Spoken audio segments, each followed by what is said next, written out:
Halo anak-anak semua, untuk bahasan kali ini kita akan membahas mengenai materi kimia unsur. Jadi kalian harus memperhatikan dengan baik-baik ya.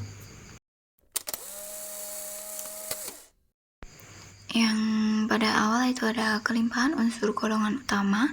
Pertama ada kelimpahan di alam.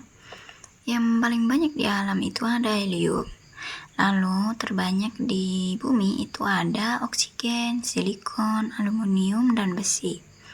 Lalu yang paling banyak di kulit bumi itu ada oksigen, silikon, dan aluminium. Di samping itu ada tabel urutan ataupun jumlah ya, persen sebuah unsur di kulit bumi. Yang kedua ada kelimpahan gas alam. Gas mulia sendiri itu terletak pada golongan 8A, meliputi helium, neon, argon, krypton, xenon, dan juga radon.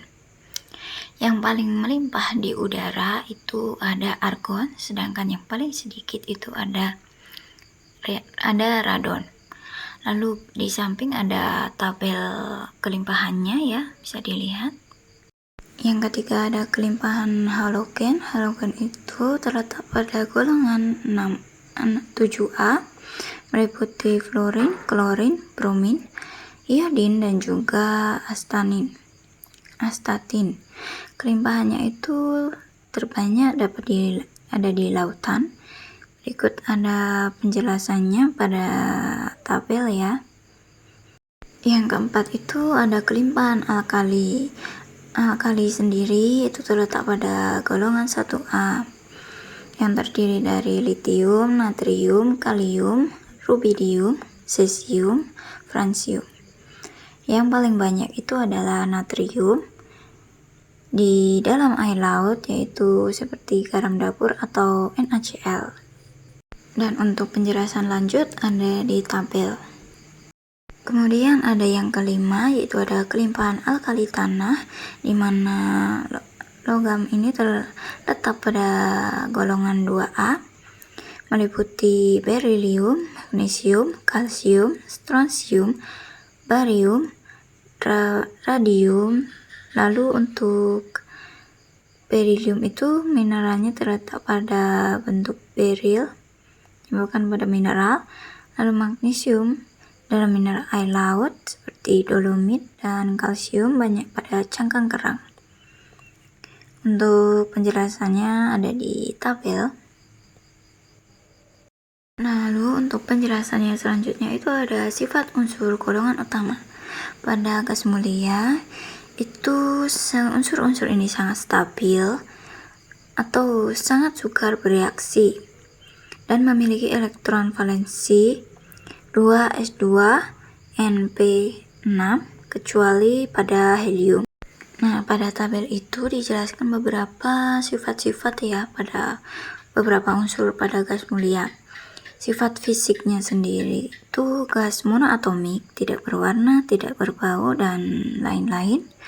Lalu bisa dilihat gambarnya beberapa warna yang berbeda pada tiap unsur yang berbeda juga.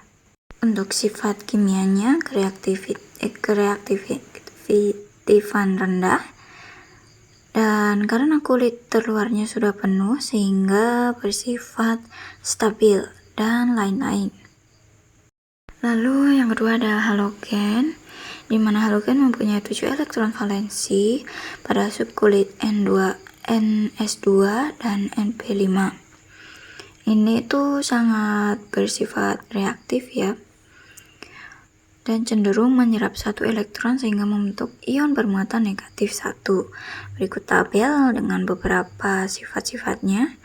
Pada sifat fisika, molekul diatomik umumnya berbau, menyengat, dan menusuk, serta dengan kriteria lain-lain.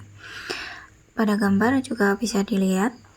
Lalu pada sifat kimianya, reaktivitasnya dari F ke semakin berkurang, di mana daya oksidator kuat dari F ke I makin kecil daya oksidatornya, dan lain-lain. Lalu yang ketiga itu ada alkali, seperti pada tabel itu beberapa sifat-sifatnya. Lalu pada beberapa uji nyalanya itu bisa dilihat perbedaan dari warnanya.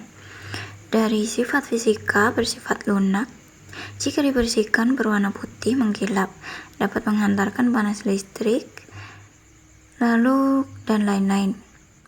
Berikut bentuknya, serta pada sifat kimia sangat reaktif sehingga di alam tidak ditemukan sebagai unsur bebas.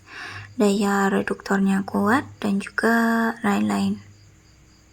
Kemudian yang keempat itu ada alkali tanah, di mana unsur golongan 2 ini juga terdapat bersifat basa, banyak ditemukan dalam mineral tanah. Berikut ada tabel sifat-sifatnya dan juga perubahan warna nyalanya. Pada sifat fisika relatif lunak tetapi lebih keras dibandingkan dengan logam natrium dan kalium. Dan pada sifat kimianya sangat reaktif. Baik, segitu dulu penjelasannya, akan dilanjutkan pada part berikutnya.